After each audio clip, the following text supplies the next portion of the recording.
જય શ્રી કૃષ્ણ અને હેપી ગણેશ ચતુર્થી. આજે આપણે બનાવવાના છીએ ભગવાન માટે લાડુ. તો આપણે ચણાના લોટનું આવું બેટર તૈયાર કરી લીધું છે અને આ ગરમ તેલમાં આપણે બુંદી પણ પાડી લીધી છે.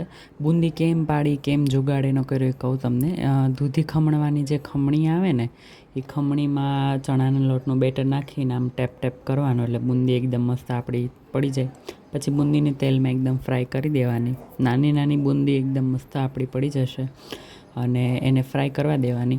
અડધી બુંદી હોય ને એનો ભૂક્કો કરી નાખવાનો છે મિક્સરમાં, અને બાકીની વધેલી અડધી બુંદી એમને ગોળ રાખવાની છે. અને બંને બુંદી અને એનો પાવડર હોય એને મિક્સ કરી દેવાનો છે. અને બીજી બાજુ આપણે અહીંયા ચાસણીની પણ તૈયારી કરી લીધી છે. ખાંડ નાખી દીધી છે તપેલામાં, અને એમાં હવે આપણે જોઈતા મુજબ, એટલે ખાંડ ડૂબે એટલું પાણી નાખી દઈશું. આપણે ગેસ શરૂ કરી દીધો છે. હવે આમાં થોડીક અમીરી બતાવવા માટે થોડુંક કેસર નાખશું, જેથી કલર આવે મસ્ત. તો આપણે કેસરના 2-3 દાણા નાખી, આ ઓપ્શનલ છે. આ આપણે બદામ તૈયાર કરી લીધી છે. આ બાજુ ખાવાનો કલર નાખી દીધો છે.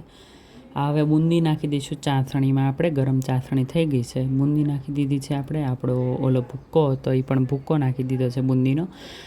બદામ કાજુ જે કંઈ તમારે ડ્રાયફ્રૂટ નાખો હોય નાખી દેવાના, અને બાકી પછી એને મિક્સ કરી દેવાનું.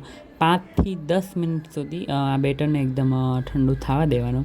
એકદમ ઠંડુ થઈ જાય પછી એના લાડુ ગોળ ગોળ વાળવાના હોય છે. એકદમ ઇઝી રીતના એકદમ મસ્ત તમે જોઈ શકો છો, મસ્ત આપણા લાડુ તૈયાર થઈ ગયા છે.